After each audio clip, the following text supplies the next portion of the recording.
Jemaat Tuhan yang dikasihi, Shalom. Apa kabar?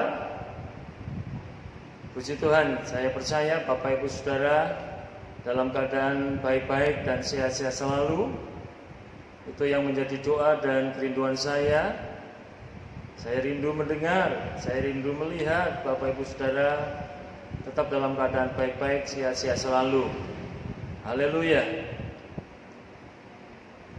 Pada kesempatan yang keberkatan kali ini, saya rindu menyampaikan firman Tuhan dalam rangka ibadah Paskah. Ibadah Paskah berbicara tentang kebangkitan Tuhan kita Yesus Kristus yang telah menang dan mengalahkan maut. Tuhan Yesus pada hari Jumat Agung sudah menyerahkan nyawanya menjadi tebusan bagi saudara dan saya. Dan seperti yang sering diperkatakan kepada para murid, bahwa anak manusia akan menanggung sengsara dan penderitaan dan akan dibunuh, disalibkan. Namun pada hari yang ketiga dia akan bangkit dan mengalahkan maut. Puji Tuhan. Nah, pada kesempatan yang keberkatan kali ini, saya rindu menyampaikan firman Tuhan bagi kita sekalian dengan satu judul, Kristen Kebangkitan. Kristen Kebangkitan, atau Kristen yang dijiwai oleh kebangkitan Kristus. Nah, baik, kita akan landasi tema firman Tuhan kali ini dari bacaan di dalam surat Roma pasal yang ke-6 ayat 3 sampai dengan yang ke-14. Roma pasal yang ke-6 ayat 3 sampai dengan yang ke-14. Bapak Ibu Saudara, saya persilahkan membuka Alkitab, memperhatikan, mengikuti bacaan yang saya sampaikan. Saya akan membacakan bagi kita sekalian. Demikian, Roma pasal 6 ayat yang ketiga sampai dengan yang ke-14. Atau tidak tahukah kamu bahwa kita semua yang telah dibaptis dalam Kristus telah dibaptis dalam kematiannya? Dengan demikian kita telah dikuburkan bersama-sama dengan Dia oleh baptisan dalam kematian, supaya sama seperti Kristus telah dibangkitkan dari antara orang mati oleh kemuliaan Bapa, demikian juga kita akan hidup dalam hidup yang baru. Sebab jika kita telah menjadi satu dengan apa yang sama dengan kematiannya, kita juga akan menjadi satu dengan apa yang sama dengan kebangkitannya. Karena kita tahu bahwa manusia lama kita telah turut disalibkan, supaya tubuh dosa kita hilang kuasanya, agar jangan kita menghambakan diri lagi kepada dosa. Sebab siapa yang telah mati, ia telah bebas dari dosa. Jadi jika kita telah mati dengan Kristus, kita percaya bahwa kita akan hidup juga dengan Dia. Karena kita tahu bahwa Kristus sesudah ia bangkit dari antara orang mati, tidak mati lagi, maut tidak berkuasa lagi atas dia. Sebab kematiannya adalah kematian terhadap dosa, satu kali dan untuk selama-lamanya. Dan kehidupannya adalah kehidupan bagi Allah. Demikianlah hendaknya kamu memandangnya, bahwa kamu telah mati bagi dosa, tetapi kamu hidup bagi Allah dalam Kristus Yesus. Sebab itu, hendaklah dosa jangan berkuasa lagi di dalam tubuhmu yang fana, supaya kamu jangan lagi menuruti keinginannya. Dan janganlah kamu menyerahkan anggota-anggota tubuhmu kepada dosa untuk dipakai sebagai senjata kelaliman, tetapi serahkanlah dirimu kepada Allah sebagai orang-orang yang dahulu mati, tetapi yang sekarang hidup dan serahkanlah anggota-anggota tubuhmu kepada Allah untuk menjadi senjata kebenaran. Sebab kamu tidak akan dikuasai lagi oleh dosa, karena kamu tidak berada di bawah hukum Taurat, tetapi di bawah kasih karunia. Haleluya, puji Tuhan. Bapak Ibu Saudara, Kristen kebangkitan atau Kristen yang dijiwai oleh kebangkitan Kristus. Nah, Bapak Ibu Saudara yang dikasihi Tuhan,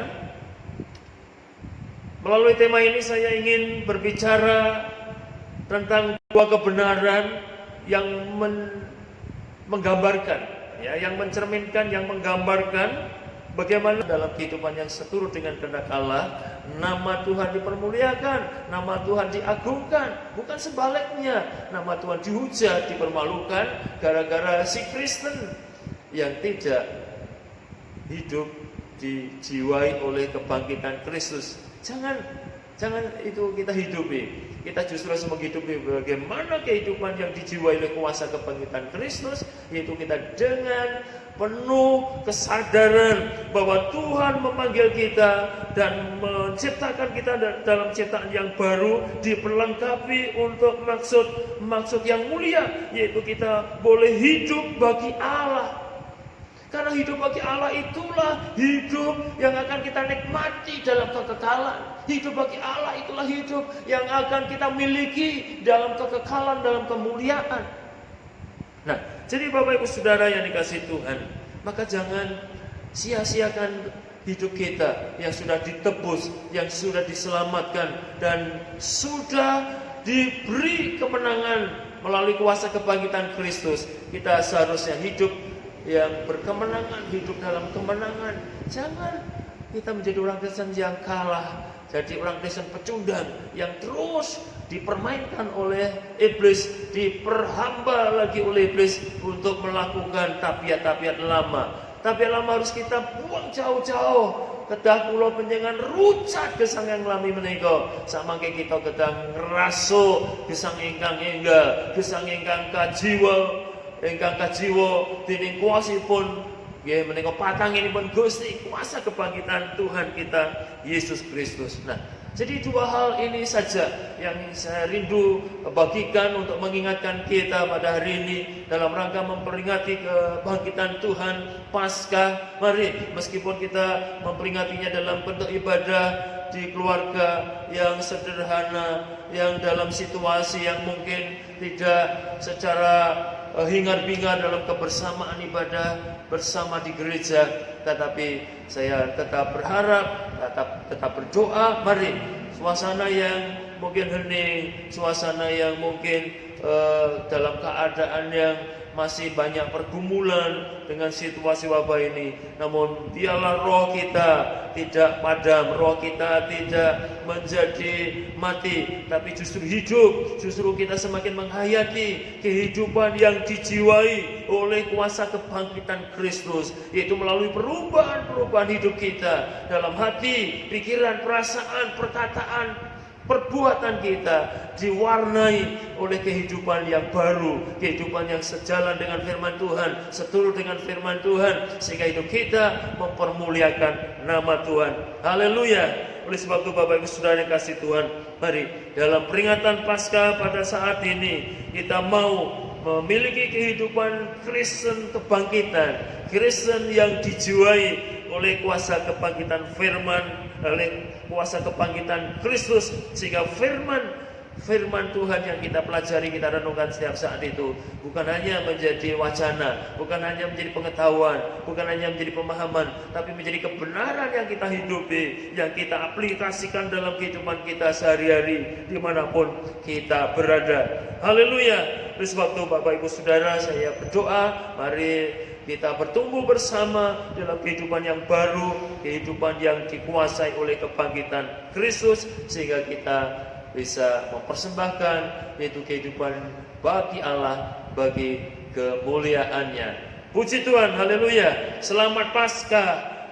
Tuhan memberkati. Mari kita berdoa. Bapa surgawi, kami bersyukur Engkau masih mengizinkan kami memperingati Paskah.